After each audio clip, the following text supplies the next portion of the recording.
Welcome to The Explainer. I am so thrilled you're joining us today. We are diving into some deeply fascinating material. We're going to explore Christian eschatology. Now, that's a pretty heavy theological term, I know, but it basically just means beliefs about the end of times and the ultimate destiny of humanity. Let's jump right in. So, what happens after we die? I mean, it is the ultimate question, isn't it? It's something that has absolutely captivated humanity for thousands of years. In this explainer, we are going to objectively break down exactly how different Christian traditions answer this. We're going to map out the entire concept of the soul's journey, from the very second earthly life ends all the way into eternity. Here is our roadmap for the journey. 1. Resurrection and the body. 2. Judgment and the massive debate between faith and works. 3. Purgatory as an interim state. 4. Heaven. And finally, 5. Hell. All right, part 1, resurrection and the body, defeating death. To kick things off, we look at St. Paul's teachings in his first letter to the Corinthians. He uses this absolutely brilliant metaphor where he compares dying to planting a seed. The idea is that what goes into the ground, the natural body, is perishable. It's weak, it's mortal. But what comes up, what is raised, is imperishable. It is glorious, eternal, and raised in total victory. So resurrection isn't just waking back up, it's a complete, fundamental transformation from a natural body into a spiritual one. Okay, so what does this new body actually look like? Well, the texts give us 4 main traits. It's imperishable, meaning it literally cannot decay or die. It's glorious, so it's completely free from suffering. It's powerful, full of incredible spiritual strength. And it is spiritual, making it totally fit for eternal life with God. Now, the Catholic Catechism does state a belief in the true resurrection of this flesh, but even then, it's widely understood that this flesh will be remarkably different and totally freed from our current earthly limitations. This brings us to the ultimate triumph at the very heart of the whole thing. Paul writes, "Where, O death, is your victory? Where, O death, is your sting?" It's such a powerful line. It captures the core belief that Jesus' own resurrection literally defeated sin and death. It's this massive promise that believers won't just fade to black, but will be wonderfully transformed, as Paul puts it, in the twinkling of an eye at the end of time. Moving on to part 2, judgment, faith, or works. Now, this is where accountability takes center stage. To get a handle on this phase, we look at the Gospel of Matthew, chapter 25. You've probably heard of the parable of the sheep and the goats. Jesus describes a final judgment where people are separated into 2 groups, exactly like a shepherd separates sheep from goats. And the dividing line? It's all about how they treated the vulnerable in their lifetime. Did they give food, drink, and shelter to those in need? Boom, those are the sheep, welcomed into eternal life. Did they ignore the needy? Well, those are the goats, and they are sent away. This one story creates a fascinating divide in how Christians view salvation. On one side, we have the Catholic view, which leans heavily into this parable. For them, salvation is tied to your actions, doing good deeds and actively caring for others. Basically, your choices matter. Your salvation is partly in your own hands.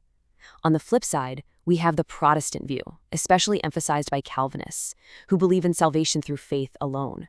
For them, what you do on earth doesn't change God's primary decision. In fact, they believe God has predestined some people, called the elect, for salvation. It's a really stark contrast, salvation guided by human action versus salvation determined purely by divine grace.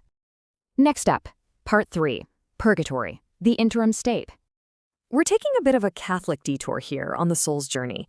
So what exactly is purgatory? Well, it is an interim state after death where souls are purged of sin so they are clean enough to enter heaven. I want to be super clear here. This is not a place of eternal damnation. It's a temporary state designed specifically for purification.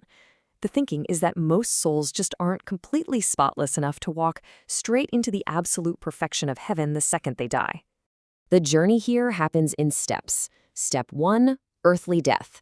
Then there's this really unique interaction between the living and the dead. Catholics believe that practices here on earth, like going to confession or prayers offered by living relatives, can actually speed up a person's time in step 3, the cleaning of purgatory. Once that spiritual scrubbing is done, they finally reach step 4, heaven. You might be wondering, where did this distinct idea even come from? Well, back in the 6th century, Pope Gregory looked closely at the words of Jesus in Matthew 12, where Jesus mentions sins that won't be forgiven either in this age or in the age to come. Pope Gregory, building on earlier scholars, reasoned that if Jesus specifically mentioned forgiveness in the age to come, there must be a temporary state in the afterlife where forgiveness is still on the table. meaning the exact moment of earthly death doesn't have to be the absolute last chance to wipe the slate clean. All right, part 4, heaven, place, or presence. Is heaven an actual physical place, or is it a spiritual presence? The vision is diversified a lot over time. Traditional beliefs, especially among evangelical Christians, take a very literal approach based on the book of Revelation. We're talking a real physical New World Order, a literal city with streets of solid gold, a Father's house with many rooms, and zero death, mourning, or pain. But today, many contemporary Christians see heaven totally differently. Instead of a location, it's understood as a spiritual state of being. It's about experiencing perfect peace, the renewal of creation, and complete oneness with God. In the Catholic tradition, this is summed up perfectly by the concept of the beatific vision. This is the traditional understanding of heaven as a timeless face-to-face meeting with God. It anchors the whole idea of heaven as the ultimate, intimate relationship of unconditional love. The soul is completely, perfectly satisfied just by being in the divine presence. And finally, part 5, hell, fire, or separation. As we look at the final potential destination, we really have to examine how views on punishment have evolved. The traditional view of hell is terrifying, relying heavily on literal biblical imagery. It's depicted as a place of endless physical torment, a burning rubbish dump, or a lake of fiery sulfur full of demons. But juxtapose that with contemporary views. Today, many Christians question the idea of eternal physical torture.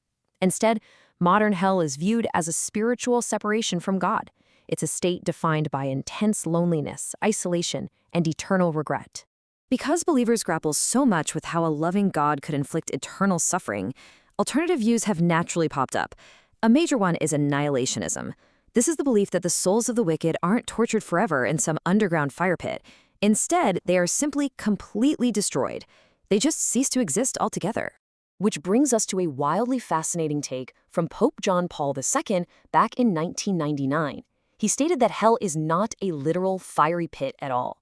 Rather, he called it a state of self-exclusion from God. The key word there is self. It is a tragic spiritual separation that the individual actually chooses. By turning away from love and truth, they lock themselves out. Basically, hell is a door locked from the inside rather than a torture chamber imposed from the outside. Wow, we have covered some serious ground in this explainer today, from planting a perishable seed that becomes an immortal spirit, to the intense debates over faith versus works, all the way to how heaven and hell have evolved from literal cities and fire pits into profound spiritual states. So I want to leave you with this final provocative thought. How do these evolving visions of eternity shape the way you live your life today? If your ultimate destination hinges on whether you fed the hungry or whether you chose to self-exclude from love, how does that impact your behavior right now, in this exact moment? Thank you so much for joining me for this explainer. Keep questioning, keep exploring, and I'll see you next time.